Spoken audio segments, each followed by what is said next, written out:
ನನಗೆ ಸಾಧ್ಯ ಇಲ್ಲ ಫ್ರೆಂಡ್ಸ್, ತುಂಬ ಬೇಸರ ಆಗ್ತದೆ ಒಳ್ಳಿದ್ದು ನನಗೆ ತುಂಡಿ.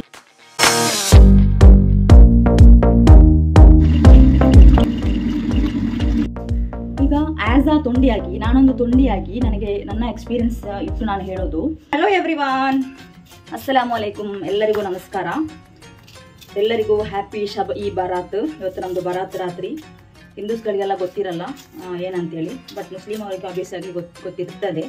ಇವತ್ತು ನಾವು ಬರಾತ್ ರಾತ್ರಿಗೆ ಏನೆಲ್ಲ ಮಾಡ್ತೇವೆ, ಎಂಥ ಸ್ಪೆಷಲ್ ಇವತ್ತು ಎಲ್ಲವನ್ನು ನಿಮಗೆ ನಾನು ಈ ವಿಡಿಯೋದಲ್ಲಿ ತೋರಿಸ್ತಾ ಇದ್ದೇನೆ. ಇವತ್ತು ಬೆಳಿಗ್ಗೆ ಗಂಟೆ 10 ಆಯಿತು. ಮಕ್ಕಳೆಲ್ಲ ಶಾಲೆಗೆ ಹೋದರು. ಈಗ ನಮ್ಮದು ಕೆಲಸ ಸ್ಟಾರ್ಟ್ ಆಗಿದೆ. ಬೆಳಿಗ್ಗೆ ಎದ್ದ ತಕ್ಷಣ ಅಕ್ಕಿಯೆಲ್ಲ ನೆನೆಸಾಕಿ ಆಯಿತು. ಎದ್ದ ತಕ್ಷಣವೇ ನೆನೆಸಿ ಹಾಕಿದ್ದೇವೆ.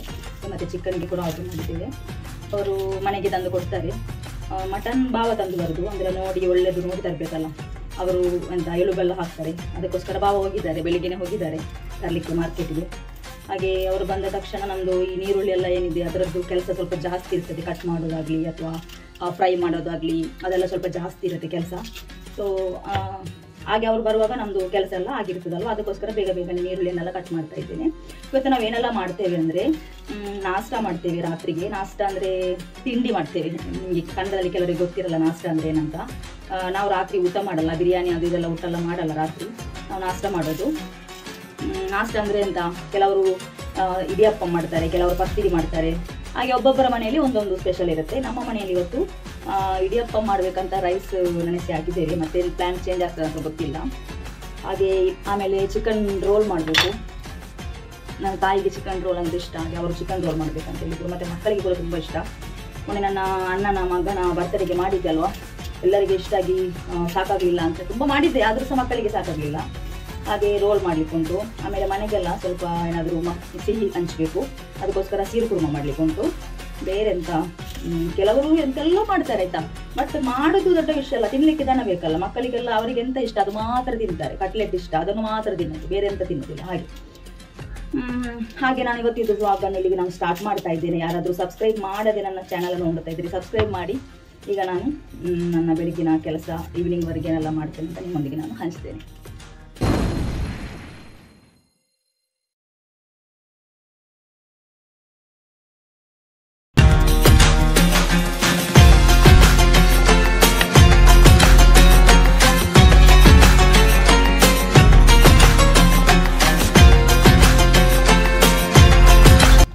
ನಾವು ಮೊಟ್ಟೆದು ಸಿಪ್ಪೆ, ನೀರುಳ್ಳಿದ್ದು ಸಿಪ್ಪೆ ಎಲ್ಲ ಉಂಟಲ್ಲ, ಅದನ್ನೆಲ್ಲ ನಾವು ಬಿಸಾಡೋದಿಲ್ಲ.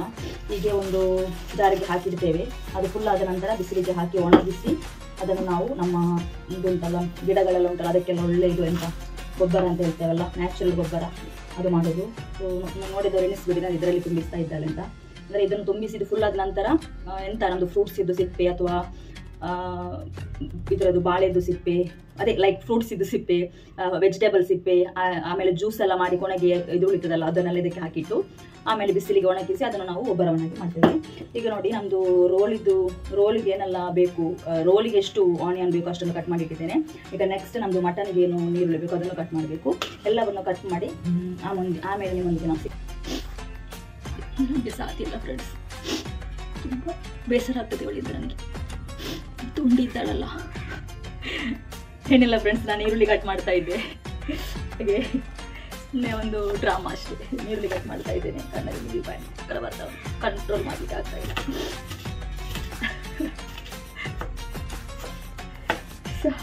ಓಕೆ, ಒಂದು ನೀರುಳ್ಳಿ ಕಟ್ ಮಾಡಿ ಆಯಿತು. This is the very toughest task to me. ಅಂದರೆ ಆನಿಯನ್ ಕಟ್ ಮಾಡೋದಂದರೆ ನನಗೆ ತುಂಬ ಕಷ್ಟ ಅಲ್ಲ, ದೊಡ್ಡ ಕೆಲಸ. ಅಂದರೆ ಇದನ್ನೆಲ್ಲ ಮಾಡೋದಲ್ಲ ಅಷ್ಟು ಕೆಲಸ ಅಲ್ಲ. ಈ ನೀರುಳ್ಳಿ ಮತ್ತು ಟೊಮೆಟೊವನ್ನು ಫ್ರೈ ಮಾಡೋದು, ಕಟ್ ಮಾಡೋದು ಇದೆ ದೊಡ್ಡ ಕೆಲಸ. ನನ್ನ ಕೈ ಸ್ವಲ್ಪ ಇದಾಯಿತು ನೋಡಿ.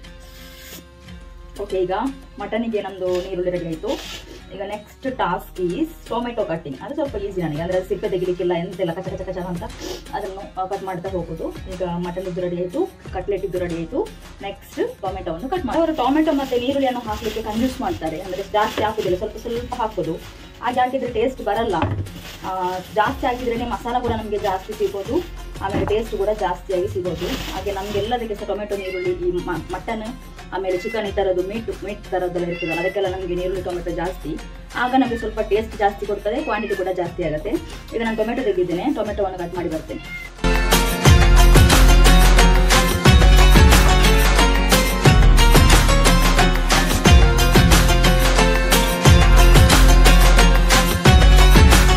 ಡೇಸನ್ನು ನಾನು ಈ ಥರ ಒಂದು ಡಬ್ಬದಲ್ಲಿ ಹಾಕಿಟ್ಟು ನನಗೆ 15 ಡೇಸ್ವರೆಗೂ ನನಗೆ ಇದರಲ್ಲಿ ಅದರದ್ದು ಫ್ರೆಶ್ನೆಸ್ ಹಾಗೆ ಇರ್ತದೆ ನೋಡಿ.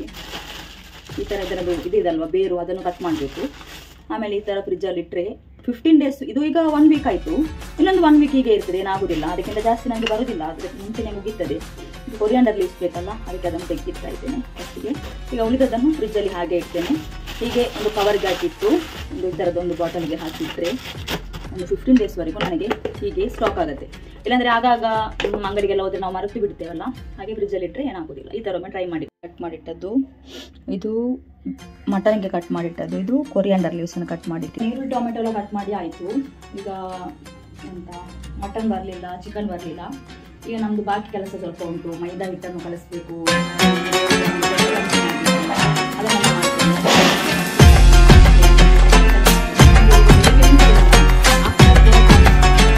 ಸಾಯಂಕಾಲ ಏನಿದೆ ಆಗ ನಮ್ಮದು ಎಲ್ಲ ಎಂಥ ಧಾರ್ಮಿಕ ಏನಿರುತ್ತಲ್ಲ ನಮ್ಮದು, ಲೈಕ್ ಮುಸ್ಲಿಮ್ಸಲ್ಲಿ ಓದಲಿಕ್ಕೆಲ್ಲ ಇರುತ್ತಲ್ಲ, ಅದೆಲ್ಲ ಸಾಯಂಕಾಲ ಸ್ಟಾರ್ಟ್ ಆಗೋದು. ಈಗ ಬೇಗ ಬೇಗ ಕೆಲಸ ಎಲ್ಲ ಮಾಡಿಬಿಟ್ರೆ ನಮ್ಮದು ಬೇಗ ಕೆಲಸ ಆಗ್ತದಲ್ಲ.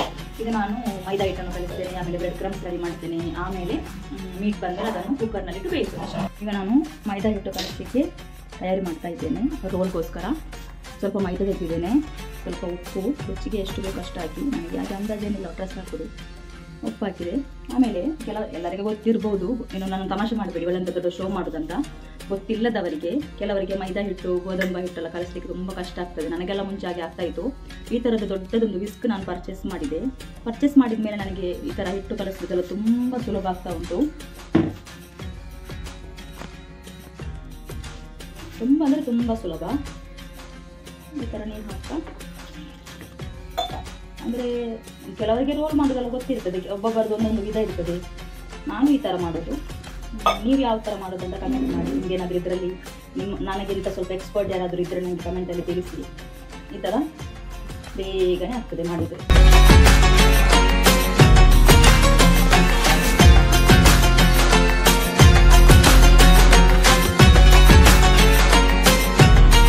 ನೋಡಿ ಬ್ರೆಡ್ ಕ್ರಮ್ಸ್ ಮಾಡಿ ಆಯಿತು, ಎಲ್ಲ ಕೆಲಸ ಆಯಿತು. ಇನ್ನು ಮೀಟ್ ಬರಲಿಕ್ಕೆ ಮಾತ್ರ ಬಾಕಿ, ಅದು ಬಂದ ಮೇಲೆ. ಆಮೇಲೆ ನಾನು ಎಂತ ಇದ್ರದ್ದು ರೆಸಿಪಿ ಎಲ್ಲ ಇವತ್ತು ಶೇರ್ ಮಾಡೋದಿಲ್ಲ, ಅಂದರೆ ತುಂಬ ಲೆಂತ್ ಆಗ್ತದೆ ವಿಡಿಯೋ. ರೆಸಿಪಿಯನ್ನು ಬೇಕಾದರೆ ಬೇರೆ ಒಂದು ವಿಡಿಯೋ ಮಾಡಿ ಹಾಕ್ತೇನೆ.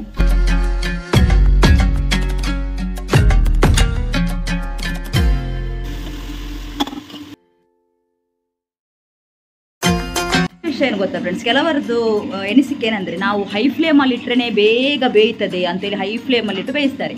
ನಿಜವಾಗ್ಲೂ ಚಿಕನ್ ಆಗಲಿ ಮಟನ್ ಆಗಲಿ ಏನೇ ಆಗಲಿ ನಾವು ಹೈ ಫ್ಲೇಮಲ್ಲಿ ಇಟ್ಟರೆ ಅದು ಬೇಯಲ್ಲ. ನಾವು ಲೋ ಫ್ಲೇಮಲ್ಲಿ ಒಂದು ಅರ್ಧ ಗಂಟೆ ಇಟ್ಟರೆ ಸಾಕು, ಬೇಗನೆ ಬೇಯ್ತದೆ. ಸೊ ಹಾಗೆ ನಾನು ಈಗ ನೀರು ಟೊಮೆಟೊ ಇಟ್ಟಿದ್ದೇನಲ್ಲ ಕುಕ್ಕರಲ್ಲಿ, ಲೋ ಫ್ಲೇಮಲ್ಲಿ ಇಟ್ಟಿದ್ದೇನೆ. ಅದು ಮೆಲ್ಲನೆ ಬೇಯ್ತಾ ನೀರು ಬಿಡ್ತದೆ. ಅದೇ ನೀರಲ್ಲಿ ಅದು ಬೆಂದು ಇದು ಒಳ್ಳೆ ಮೆಲ್ಟ್ ಆಗಿ ಒಳ್ಳೆ ಎಂತ ಕೆಲವರಿಗೆ ಇಡೀ ನೀರುಳ್ಳಿ ಇಡೀ ಟೊಮೆಟೊ ಎಲ್ಲ ಸಿಗೋದು ಅಷ್ಟು ಇಷ್ಟ ಅಲ್ಲ, ನಮಗೆ ಸಹ ಇಷ್ಟ ಅಲ್ಲ. ಅದು ಮೆಲ್ಟ್ ಆದ್ರೇ ಒಂಥರ ಗ್ರೇವಿ, ಒಂಥರ ಥಿಕ್ನೆಸ್ ಕೊಡುತ್ತೆ. ಸೊ ಹಾಗಿರುವಾಗ ಕೆಲವರು ಎಂತ ಎನಿಸ್ತಾರೆ, ಹೈ ಫ್ಲೇಮಲ್ಲಿಟ್ಟು ನಾವು ಮಾಡಿದ್ರೇ ಬೇಗ ಬೇಯ್ತದೆ ಅಂತ. No, it's wrong. ಇದು ನನಗೆ ಹೇಳಿಕೊಟ್ಟದ್ದು ನನ್ನ ಅಕ್ಕ.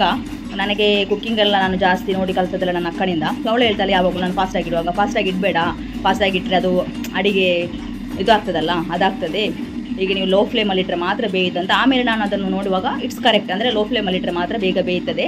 ಹಾಗೆ ನಾನು ಲೋ ಫ್ಲೇಮಲ್ಲಿ ಇಟ್ಟಿದ್ದೇನೆ. ಸ್ವಲ್ಪ ಹೊತ್ತು ಲೋ ಫ್ಲೇಮಲ್ಲಿ ಹಾಗೆ ಇರಲಿ, ಆಮೇಲೆ ಒಳ್ಳೆ ಮೆಲ್ಟ್ ಆಗಲಿ. ಅದು ಒಳ್ಳೆ ಮೆಲ್ಟ್ ಆಗುವಾಗ ನಮ್ಮದು ಇಲ್ಲಿ ಒಂದು ಕಡೆ ಮಸಾಲ ಕೂಡ ಆಗ್ತಾ ಉಂಟು, ಅಷ್ಟರೊತ್ತಿಗೆ ನಮ್ಮದು ಮಟನ್ ಕೂಡ ಬರ್ತದೆ, ನಮ್ಮದು ಬೇಗ ಕೆಲಸ ಕೂಡ ಆಗ್ತದೆ. ನಮ್ಮದು ಮಂಗಳೂರು ಕಡೆ ಈ ಥರ ಗ್ರೈಂಡರ್ ಇರ್ತದೆ, ಅದರಲ್ಲಿ ನಾವು ಮಸಾಲ ಎಲ್ಲ ಹಾಕಿ ತೆಂಗಿನಕಾಯಿ, ಆಮೇಲೆ ಅಂತ ಕೊತ್ತಂಬರಿ, ಸೋಂಪು, ಮತ್ತು ಕಾಶ್ಮೀರಿ ಚಿಲ್ಲಿದ ಮತ್ತು ಅರಶಿನ ಇದನ್ನೆಲ್ಲ ಒಂದು ಹೋಲಾಗಿ, ಅಂದರೆ ಹುಡಿಯಲ್ಲ, ಹೋಲಾಗಿ ಹಾಕಿ ಗ್ರೈಂಡರ್ಗೆ ಈ ಥರ ಹಾಕ್ತೇವೆ. ಅದು ಸ್ವಿಚ್ ಹಾಕಿದರೆ ಅದರಷ್ಟೇ ಅದು ತಿರುಗ್ತಾ ಇರ್ತದೆ. ಸಣ್ಣದಿರುವಾಗ ನಮ್ಮ ತಾಯಿ ಕೈಯಲ್ಲೇ ಅದನ್ನು ಕಡಿತಾ ಇದ್ರು. ಈಗ ಟೆಕ್ನಾಲಜಿ ಎಲ್ಲ ಇಂಪ್ರೂವ್ಮೆಂಟ್ ಆಗಿದೆ ಅಲ್ವಾ, ಈಗ ಗ್ರೈಂಡರ್ ಬಂದಿದೆ, ಅದಕ್ಕೆ ಸ್ವಿಚ್ ಹಾಕಿದ್ರೆ ಆಯಿತು, ಅದರಷ್ಟಕ್ಕೆ ಅದು ತಿರುಗ್ತಾ ಇರ್ತದೆ. ಒಂದು ಹಾಫ್ ಆನ್ ಅವರಲ್ಲಿ ಮಸಾಲ ರೆಡಿ ಆಗ್ತದೆ. ಆಮೇಲೆ ಅದನ್ನು ತೆಗೆದು ನಾವು ನೀರುಳ್ಳಿ ಟೊಮೆಟೊವನ್ನು ಫ್ರೈ ಮಾಡಿರ್ತೇವಲ್ಲ ಅದಕ್ಕೆ ಹಾಕಿ, ಆಮೇಲೆ ನೀರುಳ್ಳಿ ಟೊಮೆಟೊದೊಂದಿಗೆ ಮಟನನ್ನು ಬೇಯಿಸಿರ್ತೇವಲ್ಲ ಅದಕ್ಕೆ ಈ ಮಸಾಲವನ್ನು ಹಾಕಿ ಕುದಿಸುವುದು ಅಷ್ಟೇ, ಬೇರೆ ಏನಿಲ್ಲ ಕೆಲಸ. ನೋಡಿ, ಇದು ತೆಂಗಿನಕಾಯಿ ತುರಿ ಇದೆ ಅಲ್ವಾ, ಅದನ್ನು ಕುದಿಸುವಂತಹ ಒಂದು ಮಿಷನ್. ಇಲ್ಲಿಟ್ಟು ಹೀಗೆ ಮಾಡಿದರೆ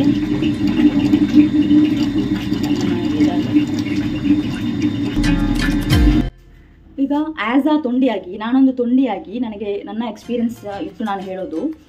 ಅಂದರೆ ಗೊತ್ತಿಲ್ಲದವರಿಗೆ, ಅಂದರೆ ಸಣ್ಣ ಸಣ್ಣ ಪ್ರಾಯದ ಹುಡುಗಿಯರೆಲ್ಲ ಇರ್ತಾರಲ್ಲ, ಬಿಗಿನರ್ಸ್ ಆಗಿ ಎಂತ ಮದುವೆ ಆಗಿ ಗಂಡನ ಮನೆಗೆ ಹೋಗಿ ಕುಕ್ ಮಾಡುವವರೆಲ್ಲ ಇರ್ತಾರಲ್ಲ ಅವರಿಗೊಂದು ಸಲಹೆಯನ್ನು ನಾನು ಕೊಡೋದಂದರೆ, ಈಗ ಮೀಟ್ ಬರೋದಕ್ಕಿಂತ ಮುಂಚೆನೇ ಟೊಮೆಟೊ ನೀರುಳ್ಳಿಯನ್ನೆಲ್ಲ ನಾವು ಫ್ರೈ ಮಾಡಿಡಬೇಕಂತ ಹೇಳಿದಲ್ವಾ. ಆಗ ಫ್ರೈ ಮಾಡುವಾಗ ಏನಾಗ್ತದೆ, ಇದು ಬಂದ ತಕ್ಷಣ ಮೀಟ್ ಬಂದ ತಕ್ಷಣ ನಾವು ವಾಶ್ ಮಾಡಿ ಡೈರೆಕ್ಟಾಗಿ ಅದಕ್ಕೆ ಹಾಕ್ಲಿಕ್ಕೆ ಆಗ್ತದೆ. ಇಲ್ಲ ಅಂತ ಹೇಳಿದರೆ ಮೀಟ್ ಬಂದ ಮೇಲೆ ನಾವು ನೀರುಳ್ಳಿ ಟೊಮೆಟೊ ಕಟ್ ಮಾಡೋದು, ಆಮೇಲೆ ಅದನ್ನು ಫ್ರೈ ಮಾಡೋದು, ಅದಕ್ಕೇ ಟೈಮ್ ಜಾಸ್ತಿ ಹಿಡಿತದೆ.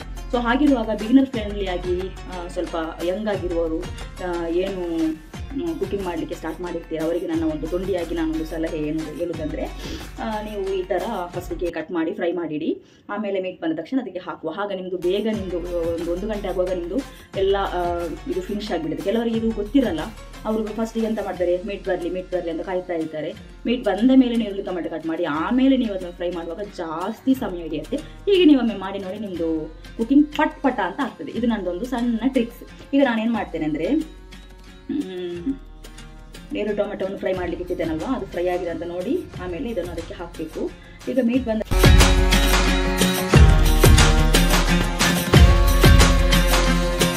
ಈಗ ಮಟನ್ ಬಂದಿದೆ ನೋಡಿದ್ರಲ್ವಾ. ಈಗ ಮಟನ್ನ ನಾನು ವಾಶ್ ಮಾಡಿ ಅದರದ್ದು ನೀರೆಲ್ಲ ಹೋಗ್ಲಿಕ್ಕೋಸ್ಕರ ವಾಶ್ ಮಾಡಿ ಫಸ್ಟಿಗೆ ಇಡ್ತೇನೆ. ಈಗ ನೀರುಳ್ಳಿ ಮತ್ತು ಟೊಮೆಟೊ ಅಲ್ಲಿ ಫ್ರೈ ಆಗ್ತಾ ಉಂಟು, ಅಷ್ಟಕ್ಕೆ ಅದು ಫ್ರೈ ಆಗಲಿ. ಆಮೇಲೆ ಇದನ್ನು ನಾನು ವಾಶ್ ಮಾಡಿ ಅದಕ್ಕೆ ಹಾಕ್ತೇನೆ.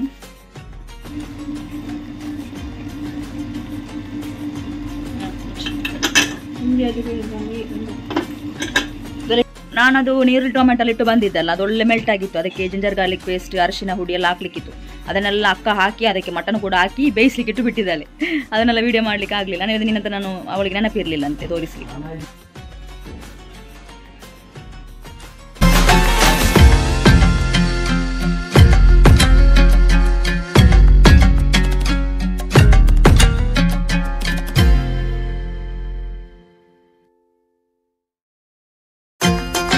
ಅದು ಕೋಳಿಯನ್ನು ನಾವು ಯಾವ ಥರ ಕಟ್ ಮಾಡೋದಂತ ನಿಮಗೆ ನಾನು ತೋರಿಸಿದ್ದೇನೆ, ನೋಡಿದ್ರಾ? ಅದು ಅಂಗಡಿಯಲ್ಲಿ ಅವರು ಕಟ್ ಮಾಡಿ ಕೊಡ್ತಾರೆ, ಮಾತ್ರ ಒಟ್ರಾಶಿ ಕಟ್ ಮಾಡಿ ಕೊಡ್ತಾರೆ. ನಮಗೆ ಅದು ಸರಿ ಆಗೋದಿಲ್ಲ. ಅದಕ್ಕೆ ನಾವು ಇಡೀ ತರಿಸೋದು. ಆಮೇಲೆ ಮನೆಯಲ್ಲಿ ಬಂದು ಈ ಥರ ಮನೆ ಕತ್ತಿ ಅಂತ ಹೇಳ್ತೇವೆ. ನಿಮಗೆ ಮೂರಲ್ಲೆಲ್ಲ ಆ ಕಡೆಲ್ಲ ಇರಲಿಕ್ಕಿಲ್ಲ, ಉಂಟಂತೇಳಿ ಕಮೆಂಟಲ್ಲಿ ತಿಳಿಸಿ ನನಗೆ. ಹಾಗೆ ನಾವು ಮನೆಗೆ ಬಂದು ಈ ಥರ ಕಟ್ ಮಾಡೋದು. ಅಂದರೆ ರೋಲಿಗೆ ಮಾಂಸ ಮಾತ್ರ ಬೇಕಾದದ್ದು, ಎಲುಬೆಲ್ಲ ಹಾಕಲಿಕ್ಕಿಲ್ಲ. ಹಾಗೆ ನಾವು ಕಟ್ಟು ರೋಲ್ಗೆ ಹಾಕ್ತೇವೆ. ಎಲುಬು ಇದೆಲ್ಲ ಇರ್ತದಲ್ಲ, ಬೋನ್ಲೆಸ್ ರೋಲ್ಗೆ ಹಾಕ್ತೇವೆ. ವಿತ್ ಬೋನ್ ಇದ್ದದನ್ನು ಫ್ರಿಜ್ಜಲ್ಲಿ ಹಾಗೆ ಇಟ್ಟು ಫ್ರೈ ಮಾಡಲಿಕ್ಕೆ, ಪದಾರ್ಥ ಮಾಡಲಿಕ್ಕೆಲ್ಲ ಅದನ್ನು ಯೂಸ್ ಮಾಡ್ತೇವೆ.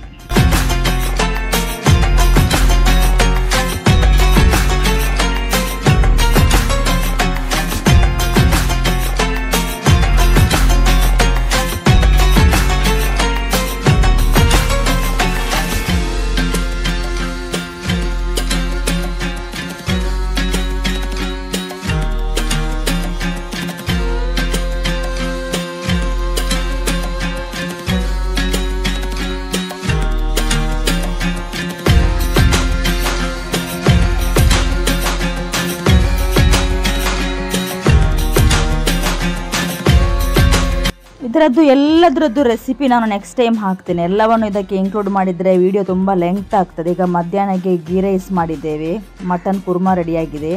ನನ್ನ ಭಾವ ಮಸೀದಿಗೆ ಹೊರಟರು. ಆಮೇಲೆ ನಾವೆಲ್ಲ ಊಟ ಮಾಡಿ ಸ್ನಾನ ಎಲ್ಲ ಮಾಡಿ ಸ್ವಲ್ಪ ಹೊತ್ತು ರೆಸ್ಟೆಲ್ಲ ತೆಗೆದು ಕುರ್ಆನೆಲ್ಲ ಓದಲಿಕ್ಕೆಲ್ಲ ಇತ್ತಲ್ಲ ಅದನ್ನೆಲ್ಲ ಓದಿ ಎಲ್ಲ ಹದಿಯ ಮಾಡಿ ಆಮೇಲೆ ಸಾಮಾನೆಲ್ಲ ರೆಡಿಯಾಗಿ ಉಂಟು, ಅದನ್ನೆಲ್ಲ ರೆಡಿ ಮಾಡಿಟ್ಟು ಬಂದು ಓದಿದ್ದು. ಆಮೇಲೆ ರೋಲೆಲ್ಲ ಫ್ರೈ ಮಾಡಲಿಕ್ಕಿತ್ತಲ್ಲ, ಓದಿ ಎಲ್ಲ ಆದಮೇಲೆ ರೋಲನ್ನೆಲ್ಲ ಫ್ರೈ ಮಾಡಿ ಮನೆಗೆ ನಾವು ಕೊಡ್ತೇವೆ. ಅಂದರೆ ನಮ್ಮದೊಂದು ಹಬ್ಬ ಅಲ್ವಾ, ಪಕ್ಕದ ಮನೆಗೆ ಆ ಮನೆಗೆ ಈ ಮನೆಗೆಲ್ಲ ಸೀರು ಕುರ್ಮಾ ಮತ್ತು ಪಾಯಸ ಎಲ್ಲ ಕೊಡಲಿಕ್ಕಿತ್ತು. ಅದನ್ನೆಲ್ಲ ಕೊಟ್ಟು ಆಮೇಲೆ ಮಗ್ರಿಬ್ ಆಯಿತು. ಮಗ್ರಿಬ್ ಆದ ನಂತರ ರಾತ್ರಿದ್ದು ಪುಂಡಿ ಇದೆ ಅಲ್ವ, ನಮ್ಮ ಮಂಗಳೂರಲ್ಲೆಲ್ಲ ಫಸ್ಟಿಗೆ ಈ ಥರ ಕಡಬು ಥರ ಮಾಡ್ತೇವೆ. ಆಮೇಲೆ ಈ ಥರದ್ದು ಇಡಿಯಪ್ಪ ಮಾಡೋ ಮಿಷಿನ್ ಇರ್ತದೆ, ಅದರಲ್ಲಿ ನಾವು ಯಾವ ಥರ ಮಾಡೋದಂತ ನೋಡಿ ಈ ಥರ ಫಸ್ಟಿಗೆ ಬೇಯಿಸಿ ಆಮೇಲೆ ಅದರ ಒಳಗಡೆ ಹಾಕಿ ಆಮೇಲೆ ಈ ಥರ ಮಾಡಿದರೆ ನಮ್ಮ ಊರಿನಲ್ಲಿ ಈ ಥರ ನಾವು ಇಡಿಯಪ್ಪ ಮಾಡೋದು. ನೀವು ಯಾವ ಥರ ಮಾಡೋದಂತ ಕಮೆಂಟ್ಸಲ್ಲಿ ತಿಳಿಸಿ. ಆಮೇಲೆ ರಾತ್ರಿಗೆ ನಾವು ಮಟನ್ ಗ್ರೇವಿ ಮತ್ತು ಇಡಿಯಪ್ಪಮೆಲ್ಲ ತಿಂದ್ವಿ. ನೋಡಿದ್ರಲ್ವ ಫ್ರೆಂಡ್ಸ್, ನಾವು ಯಾವ ಥರ ಬರಾತ್ರ ಒಂದು ರಾತ್ರಿ ಯಾವ ದಿನವನ್ನು ಯಾವ ಥರ ಆಚರಿಸಿದ್ದೇವೆ ಅಂತ. ನಿಮ್ಮ ಊರಲ್ಲೆಲ್ಲ ಯಾವ ಥರ ನೀವು ಡಿಫ್ರೆಂಟಾಗಿ ಮಾಡ್ತೀರಾ ಎಂತ ಅಂದರೆ ನನಗೆ ಕಮೆಂಟ್ ಸೆಕ್ಷನಲ್ಲಿ ತಿಳಿಸಿ. ಈ ವಿಡಿಯೋ ಪೂರ್ತಿಯಾಗಿ ನೋಡಿದ್ದಕ್ಕೆ thank you so much for your support and love. ನಿಮಗೇನಾದರೂ ಅನಿಸಿಕಿದ್ರೆ ಡೌಟ್ಸ್ ಇದ್ದರೆ ಕಮೆಂಟ್ ಸೆಕ್ಷನಲ್ಲಿ ಖಂಡಿತ ತಿಳಿಸಿ. ಸಬ್ಸ್ಕ್ರೈಬ್ ಮಾಡದಿದ್ದರೆ ಸಬ್ಸ್ಕ್ರೈಬ್ ಕೂಡ ಮಾಡಿ. Once again thank you so much for watching. Bye, ಅಸ್ಸಲಾಮು ಅಲೈಕುಮ್. ಎಲ್ಲರಿಗೂ ನಮಸ್ಕಾರ.